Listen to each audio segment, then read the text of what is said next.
lo ha multiplicado tanto Dios que hasta para conseguir sus libros se batalla. Sí, se batalla. Pero si vieran el principio, Sí. por eso le preguntaba que si habían leído el libro, porque en esta última lección habla él de sus inicios, los primeros 2 libros. Entonces, para que ustedes vean que la lección empieza en la semana pasada tocamos el tema de que si no multiplicas lo de otro, ¿cómo esperas que alguien multiplique lo tuyo? ¿Verdad? Y decía Lucas capítulo 16, versículo 12. Y si en lo ajeno no fuisteis fieles, ¿quién os dará lo que es vuestro? O sea, cuando uno trabaja para alguien hay que ser fiel. Dice aquí, si no, entonces ¿quién nos va a dar lo nuestro?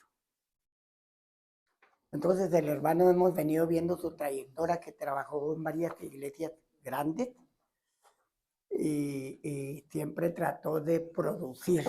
Esa es la palabra, multiplicar es producir. Siempre trató de producir para sus pastores, al grado, una de las cosas que me impactó la semana pasada, que él estaba tan contento de trabajar por el reino de Dios, que no le importó dejar su trabajo de muchos miles para ganar $18,000 al año, con tal de trabajar en el reino, porque su trabajo era ser ingeniero en una compañía grande. Pero todo en aras de que quería trabajar para el reino de Dios, engrandecer el reino de Dios. Entonces es obvio que cuando uno, dice el proverbista que,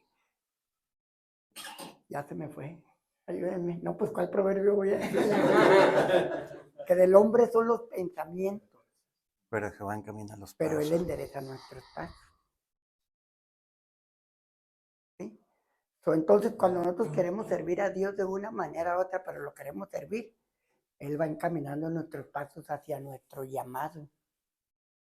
Sí, porque a veces nos interesa mucho el llamado, antes que servir. Y Jesús dijo que el que quiera ser grande, pues necesita servir. Hay que servir. Entonces hay que servir para que Dios nos dé un llamado, y un llamado con éxito, como el del hermano. El hermano, entonces, la semana pasada vimos que Dios lo llevó de una iglesia y luego de ahí el pastor le dio la salida a otro. Total, de que después de que trabaja para varios pastores y sale de ahí, de ese lugar, bendecido, porque dejó bendecida la iglesia. Entonces empieza su primer nacimiento de Messenger Internacional, que se trataba de él empezar a grabar sus cassettes, ¿sí?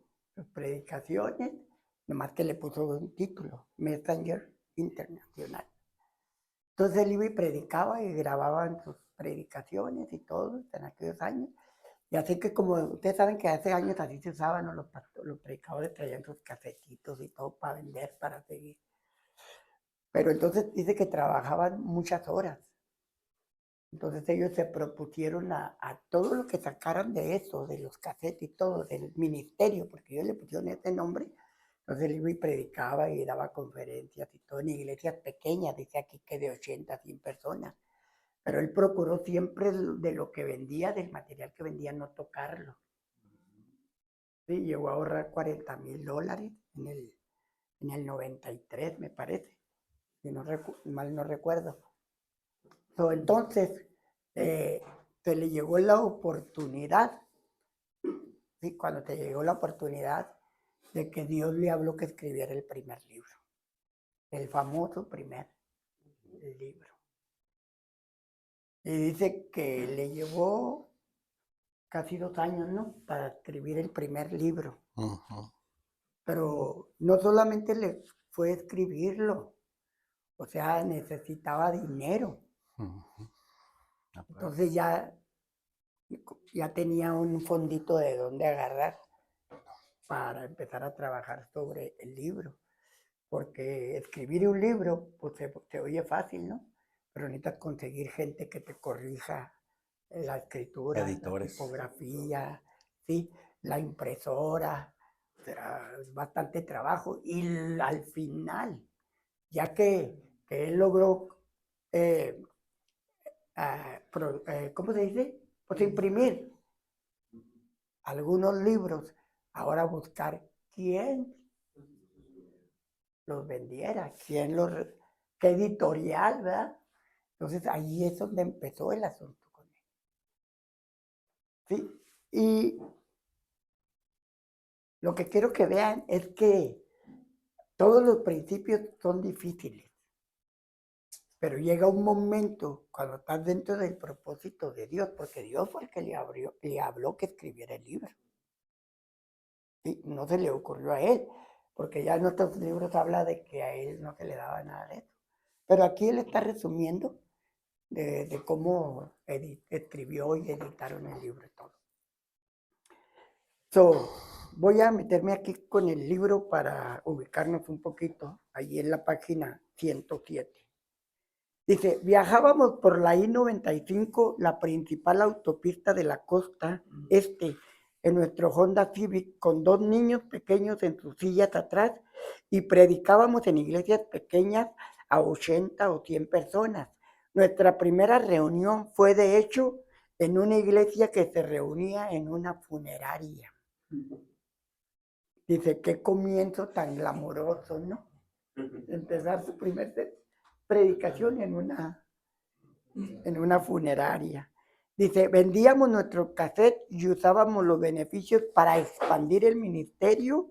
Hicimos el compromiso de que esos fondos no serían para pagar nuestro salario. Era importante crecer y multiplicar Messenger, o sea, su ministerio. Había veces en que los fondos personales que necesitaban llegaban exactamente el día que eran necesarios. Teníamos dinero en nuestra cuenta de ventas de recursos de audio, pero habíamos hecho el compromiso de no tocarlos. ¿Sí? Dice, no fue hasta después de 1 año y medio de duro trabajo que llegó a mí la palabra de Dios diciéndome que debía escribir. Y me preocupaba mucho que no hubiera tiempo suficiente en el día para escribir. Recuerde que estaba enfocado en su ministerio. Entonces, cuando Dios le habló, dice que le preocupaba mucho no tener tiempo, ¿sí? Porque tenía muchas responsabilidades. Parecía arriesgado hacer ese compromiso, pero lo hicimos. Y tardé bastante tiempo en escribir el primer libro.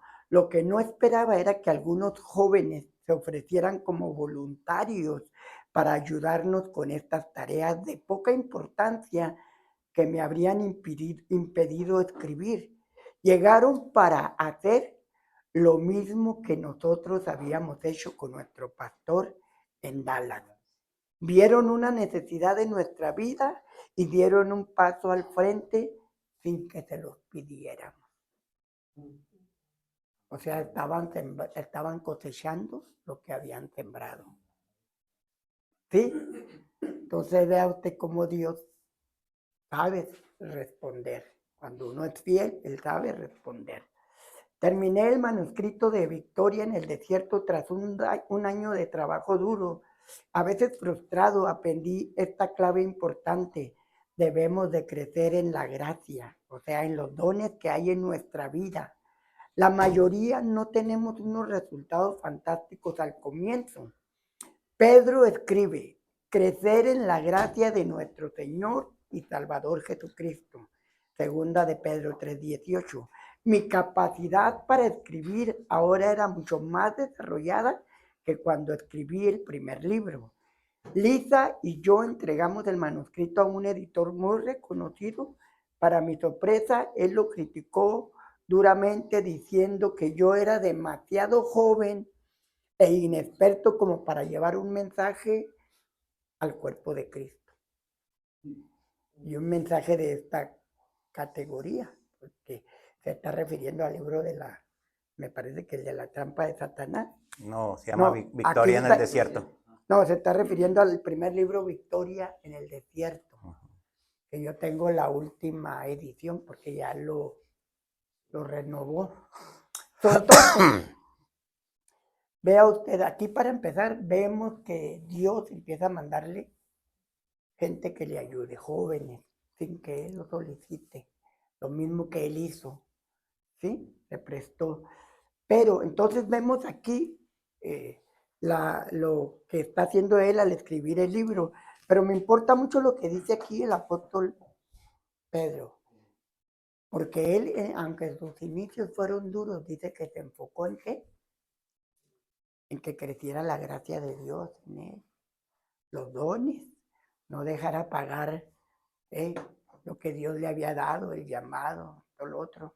Imagínense, no fue fácil, sin embargo él se mantuvo trabajando. Dice que trabajaban 40, 50 horas en el puro ministerio de Messenger Internacional, más aparte ahora con lo del libro, ¿sí?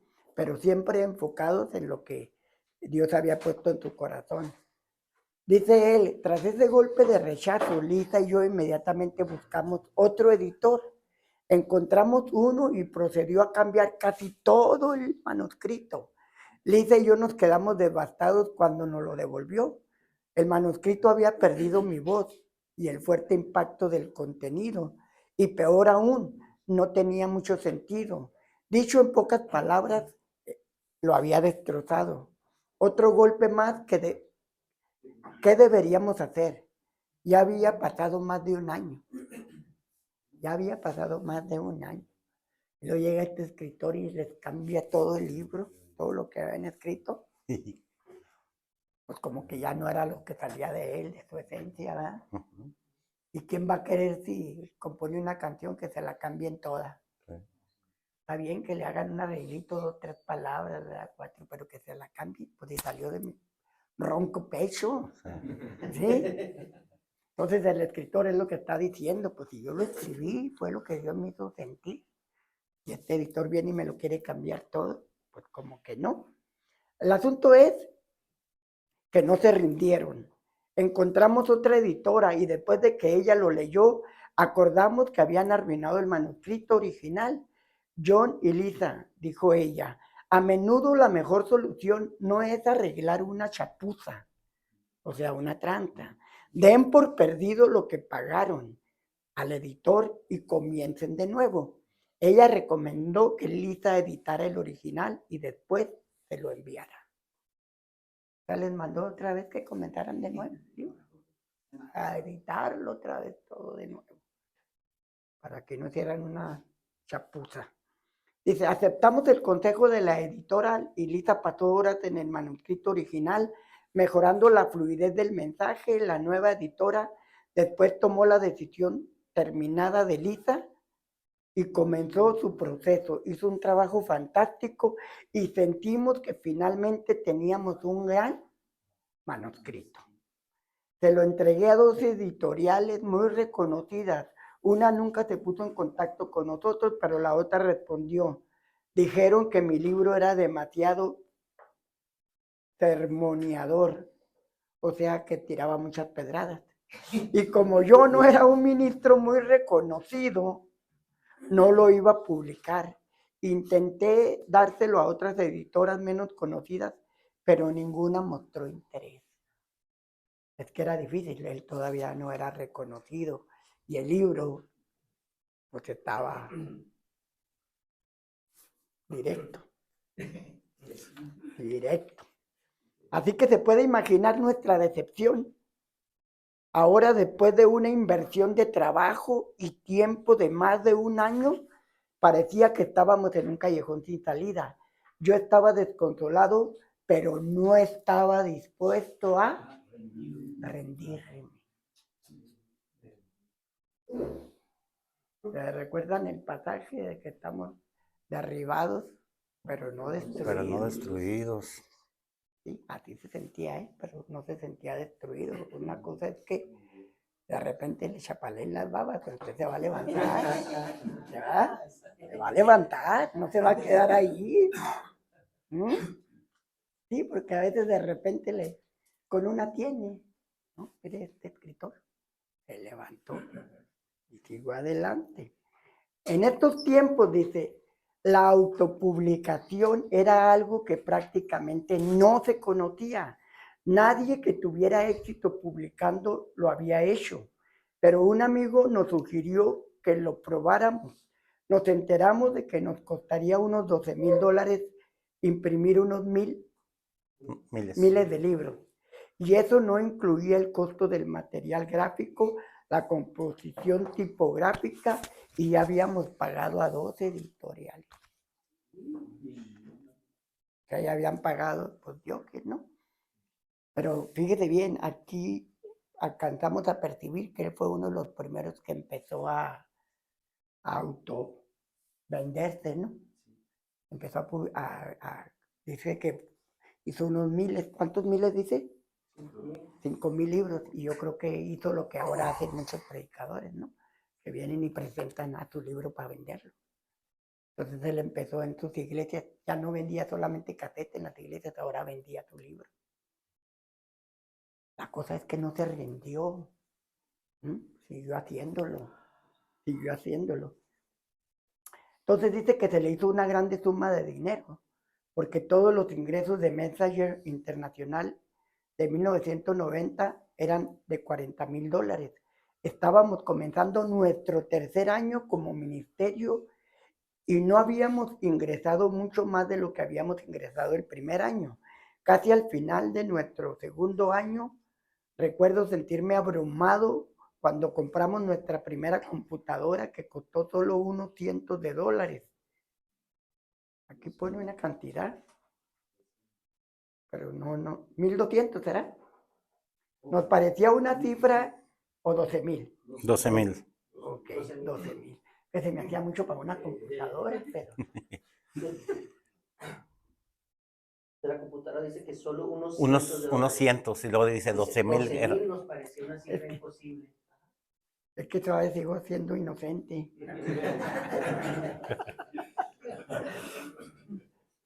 Ya cuando nos cambiamos de La Texas para acá, ¿no? Que con $3,800 quería hacer maravillas. Pero se hicieron. En 6 meses que nos tardamos para venir de La Texas aquí remodelando, se gastaron $120,000. ¿Y cuánto tenía en la mano, pastor? $3,800. El primero que dijo Rafita, pastor, ¿por qué anda quitando con cuidado los metales? Que él venía a ayudar. Y le dije, man, pues para volverlos a usar porque no hay dinero. Y ya como que me estaba empezando a caer el 20, que se iba a necesitar más. Pero no, gracias a Dios que Dios empezó a tocar los corazones. Y Rafita, como fue el primero que se dio cuenta en esa plática, pues bueno, esa misma noche me dio $10,000. Pues los primeros 10,000. Y no fueron los únicos. Después me volvió a dar otros 10. Y tampoco fueron los únicos. Después me volvió a dar otros 10. Y no fueron los únicos. Después me dio $3,000. Y no fueron los únicos. Le pagó a Panchito 6 meses de salario.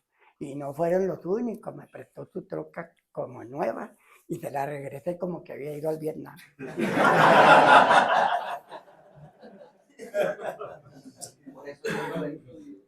Sí. Entonces, $120,000 y llegamos aquí con 3,800. Porque Dios sabe ser fiel. Ya para inaugurar una semana antes. Una semana antes para inaugurar. Pues ya vamos a inaugurar porque pues ya está yendo el tiempo, estábamos pagando el abono de la compra y el abono de allá de la renta. Ya vamos a inaugurar y arriba estaba el puro cemento.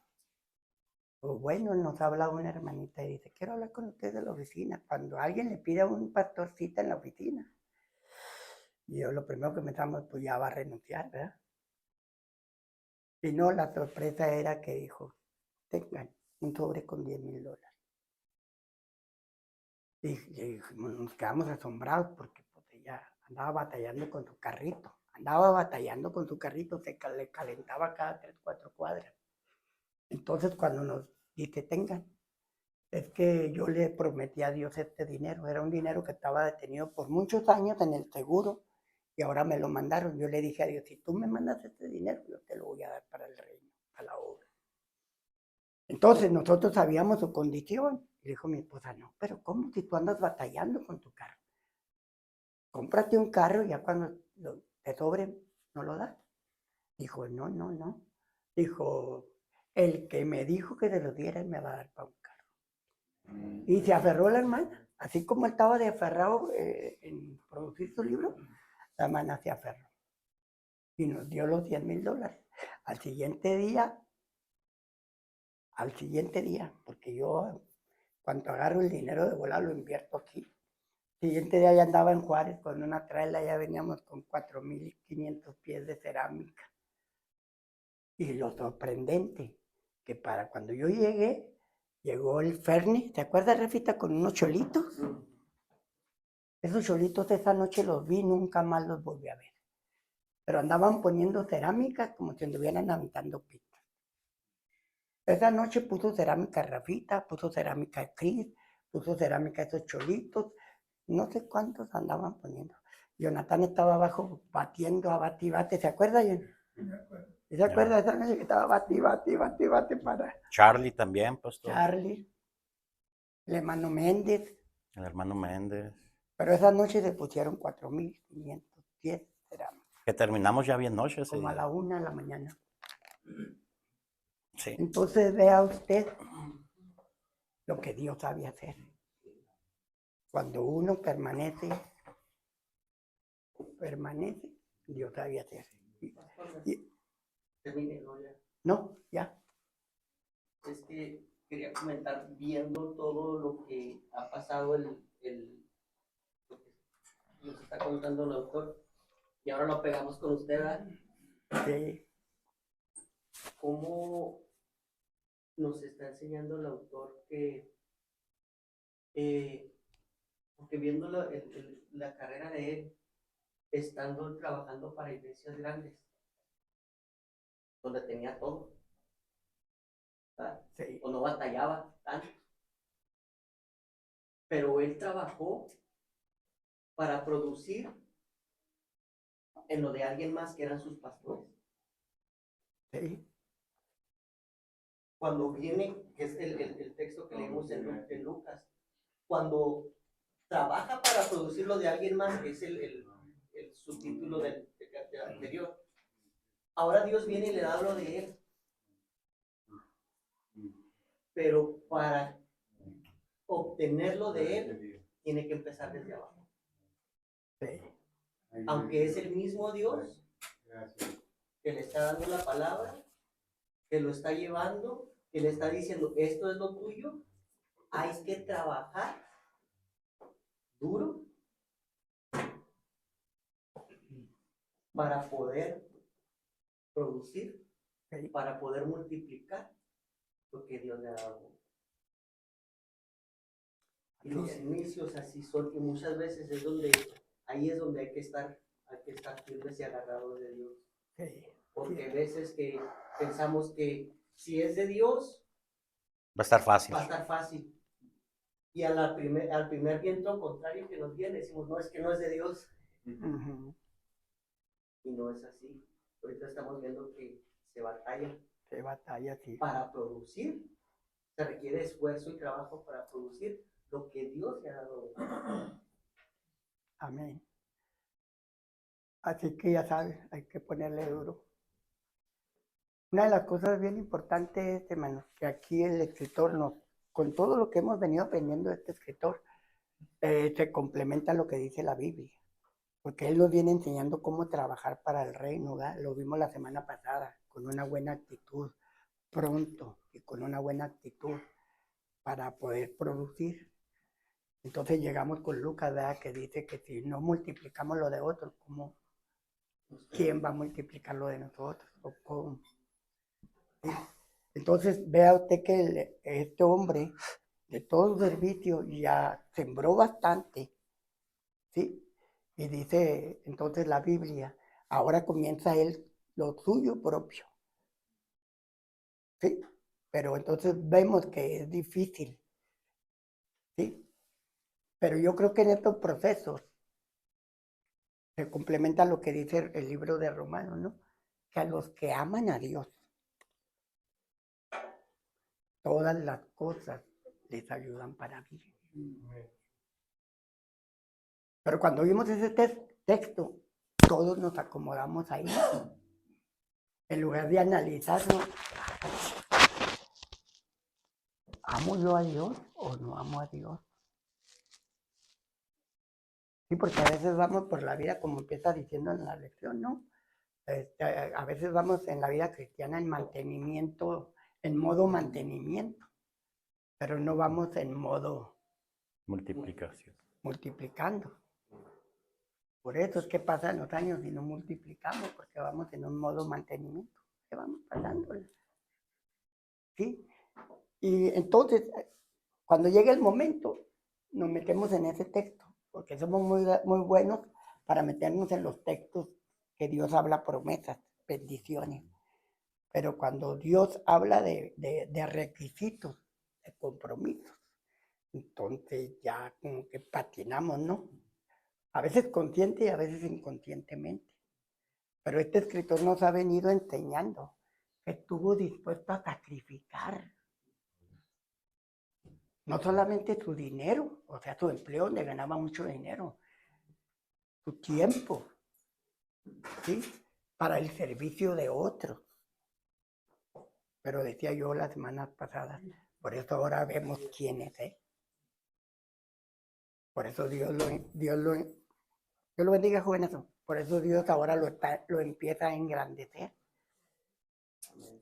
Por fin, después de 3 años de duro trabajo, de empezar a producir él solo con los gastos, los libros, dice, una oportunidad de puertas abiertas.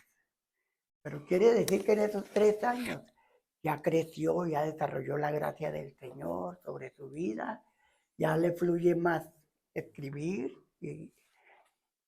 Entonces, aquí vamos a ver, dice, 1 año después un amigo mío me llamó y me pidió que almorzáramos juntos. Quiero que conozcas a un amigo mío, dijo. Accedí a ir. Supe que era el nuevo líder de la editorial que me había rechazado hace 2 años atrás. El almuerzo fue bien y el hombre se interesó en lo que Liz y yo estábamos haciendo. ¿Cuál es el mensaje que ha estado predicando últimamente?, me preguntó. Comencé a compartir del tema más ardientemente en mi corazón. Era un mensaje que hablaba de la importancia de vencer las ofensas y perdonar a quien nos ha herido. Él siguió indagando y le hablé más del mensaje tras 15 minutos, dijo. John, sabe que no podríamos publicarlo porque solo publicamos entre 22 y 24 libros al año. Y esos libros han sido escritos por autores o ministerios muy reconocidos. Yo lo miré perplejo y dije, no estaba intentando convencerle, porque para que lo publicara usted. Me preguntó sobre qué predicaba en mis viajes. O sea, él no estaba tratando de convencerlo. Lo que pasa es que él se apasionaba de lo que él escribía y por eso siempre estaba con ese fuego cuando hablaba. Entonces dice, él lo entendió y se rió. Es cierto, tiene razón. Dijo, continúe. Y así continué hablando por 15 minutos. Después me interrumpió otra vez. ¿Puede hacerme llegar un manuscrito en menos de 3 meses? Dice él, perplejo le respondí. Pensaba que dijo que no podía publicar mis manuscritos. Más. He cambiado de idea, respondió. Este mensaje tiene que llegar a la tierra. Fíjese bien, el mismo hombre que le dice que no puede, ahora dice, he cambiado de idea. La empresa lanzó la trampa de Satanás. El libro. Dice, en junio de 1994 estaba muy emocionado. Dios había abierto una puerta que por mí mismo nunca se podía abrir. Estaba seguro de que inmediatamente se volvería conocido y se vendería bien. Sin embargo, eso no ocurrió en los primeros 7 meses. Un mes tras otro mes recibía la desalentadora cifra de ventas de la editorial. Yo creía en mi corazón que ese mensaje estaba destinado a las masas, a las naciones del mundo. Rehusé deshacerme de esa esperanza, pero todos los indicadores señalaban una devastadora decepción. Él rehusaba, pero las estadísticas y todo lo que se veía era desalentador. Pero dice él, pocos meses después recibió un llamado de uno de los miembros del equipo de mercadotecnia de la editorial. Él dijo, John, hay un programa de entrevistas internacional en directo que quiere que estés en ese programa el 16 de enero de 1995. Te darán 20 minutos, pero principalmente quieren que hables sobre ti y Lisa, tus 4 hijos y tu ministerio itinerante. Sin embargo, están dispuestos a mencionar tu libro. Es un comienzo, una rendija en la puerta, por así decirlo. ¿Quieres que lo acepte para ti? O sea, no le estaban prometiendo mucho. Querían entrevistarlo a él, que hablara de él, de sus hijos, que era lo que él hacía, pero no del libro. Dice él, pues claro que acepté. Dice, por supuesto que sí. Fui y era una pareja muy reconocida la que dirigía el programa esa noche. Después de que él me saludó, lo primero que hizo el esposo fue mostrarme la trampa de Satanás y preguntarme, ¿cuál es la trampa de Satanás? ¿De qué trata este mensaje? Lo que no le iban a hablar. ¿Te fijas cómo Dios cambia? Fue lo primero que le preguntaron, de lo que no querían supuestamente preguntarle. Dice, me sorprendió que sacara primero este tema y no el de nuestra familia, pero enseguida procedí a contarle cuál era el contenido del libro. Fue como si todo se frenara en seco en el estudio. Me habían dicho que mirara atentamente a la directora porque me enseñaría carteles indicando el tiempo que me quedaba en la entrevista. Me habían hecho énfasis en que solo tendría 20 minutos. La directora no me enseñaba ningún letrero. Los presentadores estaban fascinados con lo que yo estaba diciendo. No me interrumpían, no se interponían ni decían nada. La pareja y yo perdimos la noción del tiempo. Después supimos que había hablado sin parar durante 40 minutos. El presentador estaba tan impactado. Tenía una de las mayores conferencias de la nación. Una de las primeras cosas que hizo en directo fue invitarme a ir y hablar sobre este tema en su conferencia. Un par de días después, la editorial me informó que todas las librerías, todas las librerías de los Estados Unidos habían agotado el libro La trampa de Satanás y se habían pedido 20,000 ejemplares. John, nunca antes habíamos visto esto, dijo él. Y el programa de entrevista, para que vean lo que Dios sabe hacer. El programa de entrevistas nos ha dicho que nunca habían tenido una respuesta igual. Supe en mi corazón que era algo divino y confirmaba que este era un mensaje de Dios que estaba atendiendo. Desde 1995 hasta el día de hoy, ese libro varias veces ha ocupado el primer lugar en venta. 29 años. Nosotros acabamos de estudiar La trampa de Satanás hace que 2 años. 2 años. 2 años. Un libro que es una enseñanza para toda iglesia. Y estaría bien que lo empezara otra vez a repasar, porque a veces el corazón de pollo se arruga muy seguido por las trampas de Satanás. Entonces, vuélvalo a leer para que no me venga con cara de payasito triste. Que venga con una sonrisa colgada.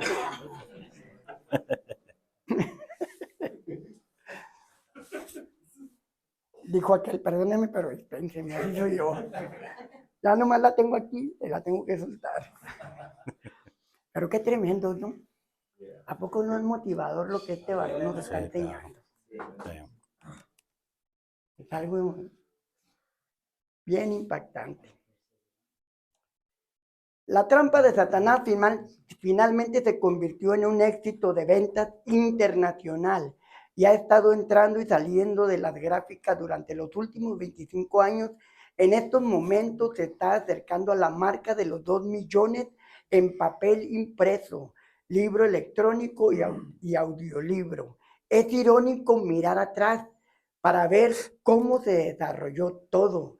La editorial que originalmente me rechazó como autor, ahora tiene La trampa de Satanás como uno de sus libros de más venta de todos los tiempos. Dios ciertamente, dice, tiene un buen sentido Del humor. del humor. Sí, hermano Jesús.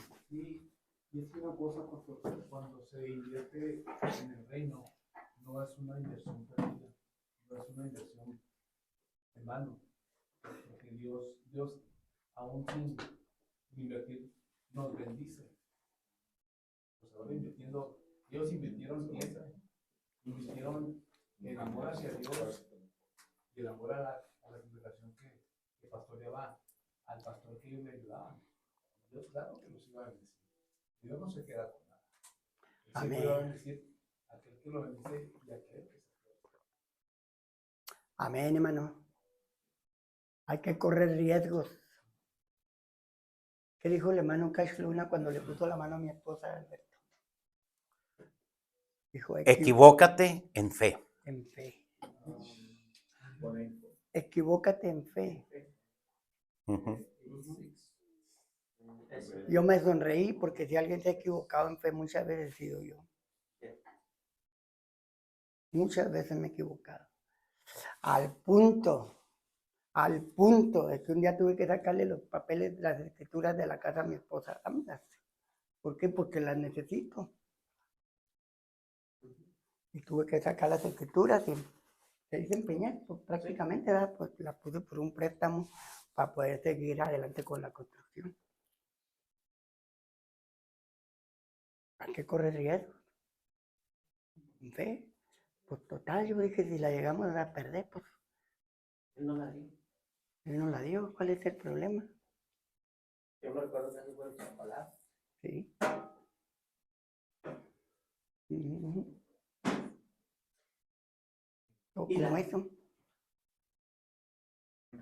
No, Dígalo, dígalo. Él lo tiene.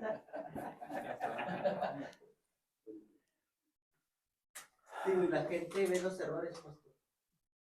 La gente vemos los errores, pero no conocemos el corazón. Y es donde nos equivocamos en decir, si hubiera hecho así, si hubiera hecho así, o por qué hacen las cosas así, pero no conocemos el corazón. Ujú. Porque lo hemos visto esos errores, esas equivocaciones, y vuelvo a lo mismo, no conocemos su corazón. Ujú. Porque si conociéramos su corazón, otra cosa sería. Ujú. Bueno, Así es. Ayudaríamos, pastor. Ya yo lo voy a poner esta enseñanza aquí. Invertiríamos lo que nos está enseñando el autor para ayudarle a usted a multiplicar los lados. Sí. Porque aquí es en donde estamos. Pero voy a compartir algo que pues ya estamos en esas, ¿verdad? Sí. Por eso me la quería amarrar. Pero aprendo mi pastor, ya la tengo que soltarla. Me dijo una vez un pastor muy sabio.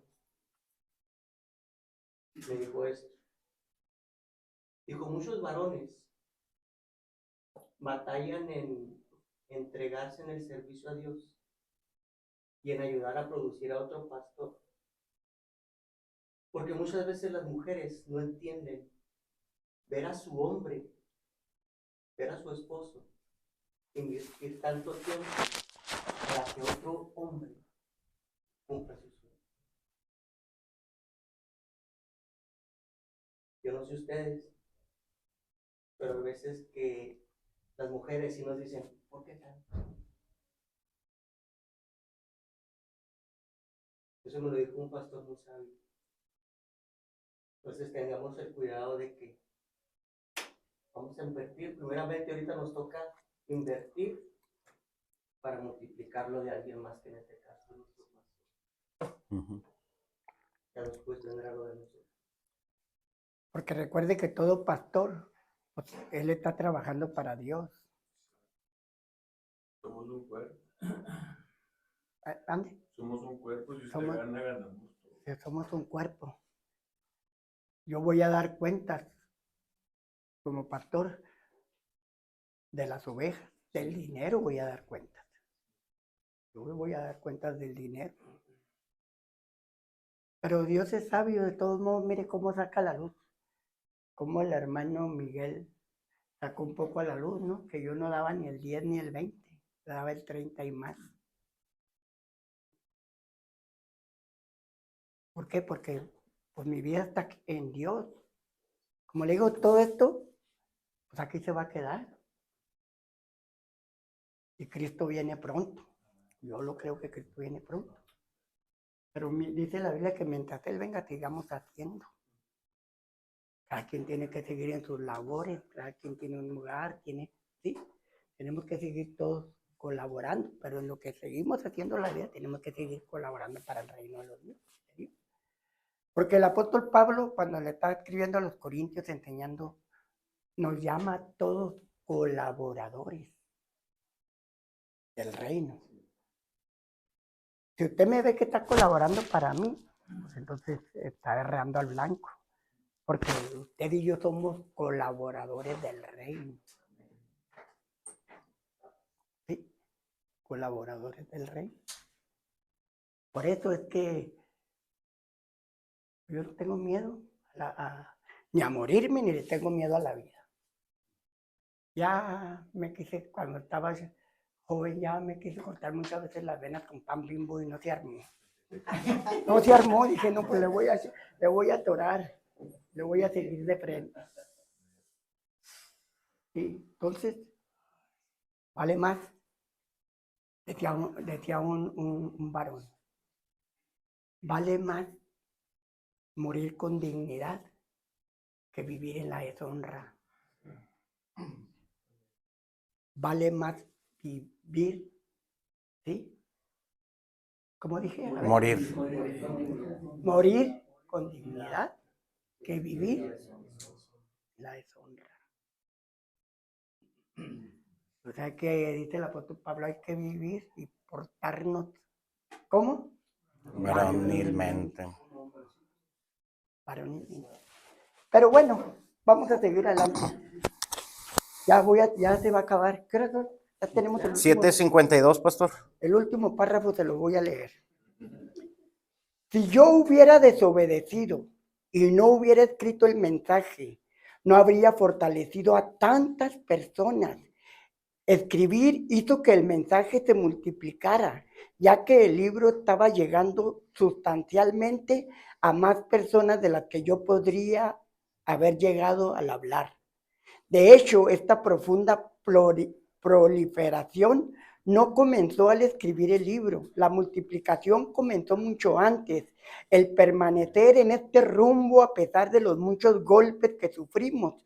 Yo trabajé diligentemente para quitarle la máxima presión a mi pastor y después multiplicando el alcance de nuestra iglesia como pastor de jóvenes. Continuó durante Messenger Internacional trabajando todas las horas del día y la noche y después obedeciendo la voz de Dios para escribir y publicar. Pensé que el proceso de multiplicación para el mensaje de la trampa de Satanás estaba establecido, que continuaría creciendo de forma natural con las ventas del libro y conmigo compartiendo el mensaje en conferencias, iglesias. Globalmente estaba equivocado. Dios estaba a punto de confiarme.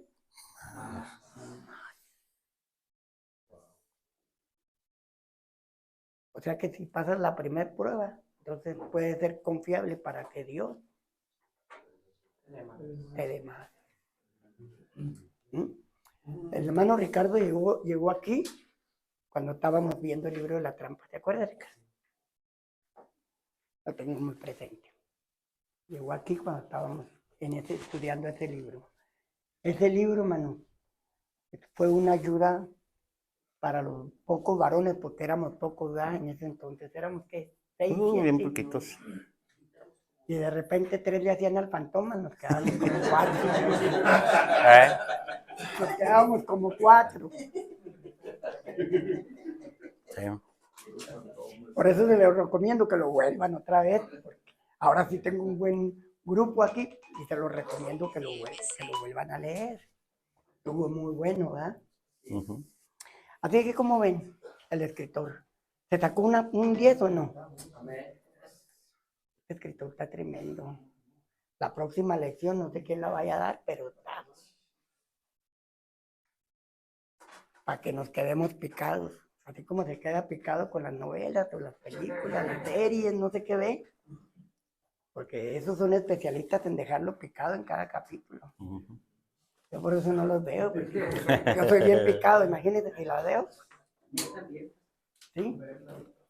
Mejor este lo va a dejar bien picado. Tremendo. Sí. Así que póngase de pie esta noche. Vamos a darle gracias a Dios por este libro.